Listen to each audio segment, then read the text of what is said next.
서울 한복판 저녁 7시를 막 넘긴 시간 촛불처럼 잔잔하던 5성급 레스토랑의 공기가 갑자기 얼어붙었습니다. 트로트 무대에서 볼 때마다 반듯한 매너로 사랑을 받아온 가수 빈에서가 지인 2명과 식사를 시작한 지 얼마 되지 않아 한 직원이 다가와 낮은 목소리로 지금 즉시 자리를 비워주셔야 합니다. 라고 안내했다는 겁니다. 주변 테이블에 포크와 나이프가 동시에 멈췄고 몇몇은 휴대폰을 내려놓은 채 상황을 지켜봤다고 하죠. 소문은 번개처럼 퍼졌습니다. 실수였을까요? 아니면 차별이었을까요? 모두가 묻는 질문은 단순하지만 그 안에는 서비스의 기본과 인간적 존중 그리고 스타와 팬덤의 감정이 얽혀 있습니다. 레스토랑의 첫 해명은 비교적 간단했습니다. 당일 내부 행사 준비가 갑작스레 앞당겨져 일부 좌석을 급히 재배치해야 했고 그 과정에서 안내가 충분치 않아 불편을 드렸다는 요지 이해할 수 있는 사정처럼 들리지만 팬들의 반응은 곧장 들끓었습니다. 현장에 있었다는 한 목격자는 직원 이 VIP 예약이 잡혀라고 덧붙였다는 취지로 전했고 이 말 한마디가 불씨를 번역기처럼 키워버렸습니다. 특정 VIP를 위해 이미 앉아있던 손님이 게다가 공인인 자리에서 일어나야 했던 건 아닌지 그 장면을 떠올린 팬들은 단순한 오해라는 표현으로는 감정의 매듭이 풀리지 않았습니다. 정작 당사자인 빈에서는 평소대로였습니다. 자신의 SNS에 괜찮습니다. 직원분도 사정이 있었을 거라 생각합니다. 모두 행복한 하루 되세요. 나는 짧은 글을 올리고 논란을 키우지 않으려 했죠. 그런데 바로 그 품격 있는 대응이 팬덤의 보호 본능에 불을 붙였습니다. 억울함 앞에서도 목소리를 낮춘 글을 보며 팬들은 이럴수록 우리가 대신 나서야 한다는 마음으로 하나로 뭉쳤습니다. 어디선가 누구에게 당한 모욕처럼 자신들의 자존심이 상한 것 같았다는 고백들 그는 우리 가족과 같다는 표현들. 이것은 단지 스타를 지키려는 흥분이 아니라 존중받아야 할 한 사람에 대한 공동체적 감정이었습니다.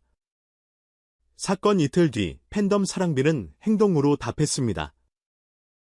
해당 레스토랑과 호텔 전반에 대한 불매를 예고하는 공지를 올리고 본사 차원의 공식 사과와 재발 방지책을 요구하는 청원서를 제출했습니다. 서명은 순식간에 수만 명을 넘겼고 일부는 사건 당일 CCTV 공개까지 법적으로 요구하겠다고 밝혔습니다. 한 번의 좌석 이동이라는 해명으로 봉합할 수 있을 만큼 가볍지 않다는 메시지 그리고 그 메시지 뒤에 선건 조직력 있게 움직이는 새로운 형태의 팬덤이었습니다.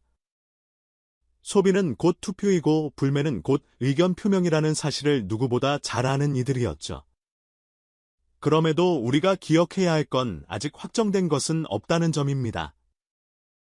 현장에서 정확히 어떤 안내가 오갔는지, 테이블 배치와 행사 준비가 실제로 어떤 순서로 진행됐는지, 레스토랑과 고객 사이의 의사소통이 어디서 엇갈렸는지 이 모든 건 조사가 더 필요합니다. 목격자의 진술은 강한 힘을 갖지만 맥락과 절차 근거 자료가 더해져 전체 그림이 보이기 마련이니까 그렇다고 해서 감정을 지울 수는 없습니다. 누군가가 식사 중에 일어나야 했던 그 서늘한 순간 VIP라는 단어가 불쑥 튀어나왔다는 기억 그리고 공인이 겪은 불편을 본 대중의 불쾌감은 사실관계와 별개로 이미 사회적 의미를 만들어버렸습니다. 이 사건이 유난히 크게 번진 데에는 빈에서라는 인물이 가진 이미지가 한몫했습니다. 그는 새빨간 화재성보다 묵직한 성실함으로 쌓아올린 타입의 스타입니다. 촬영장에서 스태프 한 명 한 명에게 고개를 숙이고 행사장에서 마지막 인사까지 놓치지 않는 태도, 그런 그가 당했다는 물에는 팬들에게 곧장 우리의 선택이 무시당했다는 감정으로 번졌습니다. 스타와 팬의 관계는 이제 더 이상 일방향이 아닙니다. 콘서트 티켓을 사고 음원을 스트리밍하고 굿즈를 사는 소비가 누군가의 생계를 지탱하는 경험이 되었고 그만큼 팬들은 자신들의 사랑이 존중받길 요구합니다. 누군가를 향한 불매는 특정 브랜드를 벌주는 행동이 아니라 우리의 감정과 가치를 보라는 문장으로 익혀야 합니다. 레스토랑의 위기관리 측면에서 보면 이번 일은 교과서 같은 사례가 될지도 모릅니다. 돌발 상황에서 필요한 것은 첫째 사실관계의 신속한 파악이고 둘째 감정의 온도를 낮추는 사과의 언어입니다. 이때 오해라는 단어는 조심스러워야 합니다. 오해라는 말은 당신이 잘못 알아들었다는 뉘앙스를 품을 수 있기 때문이죠. 셋째는 누구에게 어떤 안내가 어떻게 전달됐는지를 구체적으로 밝히는 투명성. 넷째는 재발 방지의 설계도입니다. 좌석 회수나 행사 세섭이 불가피한 경우 고객에게 제공할 대체 방안, 안내 문구의 스크립트 보상 절차의 기준, 담당자의 의사결정 라인 이런 것들이 선명하게 제시될 때 대중은 사고보다 대응을 평가합니다. 반대로 팬덤에게도 현명함은 힘이 됩니다. 분노는 변화를 견인하는 에너지이지만 과장된 추측이나 무차별적 악성 댓글은 오히려 목소리의 힘을 약하게 만들 수 있습니다. 그날 그 자리에 있던 직원들 또한 현장에서 갈팡질팡했을 가능성이 있고 그들 역시 회사의 결정과 매뉴얼 사이에서 흔들렸을 수 있습니다. 그래서 정확한 정보 공개 요구와 공식 사과 요청 제도 개선 제안은 강력하면서도 건설적인 방향입니다. 이미 사랑빈 이 선택한 방식이기도 하죠. 감정은 뜨겁되 방법은 차분하게 이 균형이 있을 때 이슈는 사회적 합의로 귀결됩니다. 이야기를 조금 넓혀보면 이번 논란은 호스피탈리티 산업이 오래 붙들고 있는 두 가지 가치의 충돌을 보여줍니다. 한쪽에는 프라이빗과 프리빌리지가 있습니다. 고급 레스토랑이 약속하는 건 특별한 경험이고 때로는 바이비 전용 공간이나 시간대가 존재합니다. 다른 한쪽에는 공정함과 일관성이 있습니다. 누가 오든 어떤 시간대든 예약과 안내의 절차가 같아야 한다는 믿음, 이 두 세계가 불투명하게 겹치는 순간 고객은 차별을 떠올립니다. 사실상 합리적인 운영상의 조치일 수 있어도 설명이 부족하면 결과는 똑같아요. 내 테이블이 이름 모를 누군가의 더 큰 이름 때문에 사라졌다는 느낌. 이번 사건의 본질은 바로 그 지점 느낌을 다루지 못한 서비스의 실패일지도 모릅니다. 빈에서의 태도는 다시 생각할 지점을 던졌습니다. 그는 괜찮다고 했고 팬들은 괜찮지 않다고 말했습니다.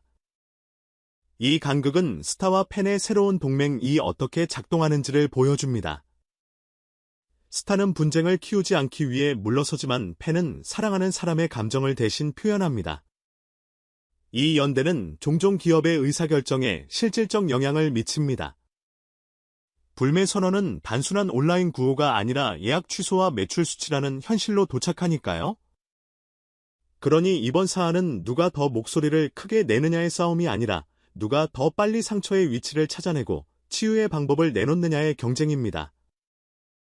만약 레스토랑이 다음과 같이 움직인다면 어땠을까요? 첫째, 해당 테이블 고객에게 즉시 사과와 함께 대체 좌석 혹은 룸을 제안했더라면, 둘째, 경위 설명과 함께 식사비 면제 혹은 추후 이용권 제공 같은 실질적 보상을 안내했더라면, 셋째, 사건 직후 공지를 통해 VIP 언급은 내부 용어가 아니며 현장에서 부적절한 표현이 있었다면 책임지고 교육하겠다고 선을 그었더라면, 넷째, 팬덤과 직접 소통하는 창고를 열고 재발 방지 매뉴얼을 공유했더라면, 이런 수순은 누군가의 감정에 당신의 상처가 사실임을 먼저 인정하는 방법입니다. 사실을 밝히는 것과 상처를 보듬는 것은 다른 능력이고 위기관리에서 두 능력은 함께 가야 합니다. 사건은 여전히 진행형입니다. CCTV가 공개될지 추가 해명이 나올지 혹은 당사자와 업체가 공동으로 사과하고 합의할지 어떤 결말을 향해 가든 하나는 분명합니다. 대중은 더 똑똑해졌고 팬덤은 더 조직화됐으며 브랜드는 더 투명해져야 한다는 사실이요. 그 변화의 가운데에 오늘의 빈에서 이슈가 있으며 이는 단지 한 스타의 민폐 사건이 아니라 우리의 일상에서 누구나 겪을 수 있는 작은 무례의 사회가 어떻게 반응하는가를 보여주는 거울입니다. 누군가의 식탁에서 시작된 이야기지만 결국은 모두의 존중과 권리에 대한 질문으로 끝나게 될 겁니다.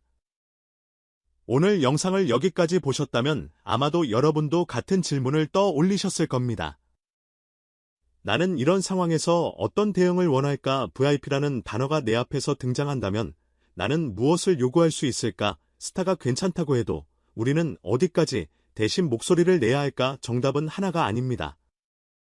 다만 분명한 건 우리 모두가 누군가의 마음을 상하게 하지 않고도 누군가의 권리를 지킬 수 있는 사회를 원한다는 사실입니다. 그 시작은 생각보다 간단합니다. 설명을 충분히 하고 사과를 제대로 하고 같은 일이 반복되지 않도록 제도를 바꾸는 것, 그리고 지켜보는 우리도 분노의 방향을 정확히 정하고 근거를 바탕으로 요구하는 것.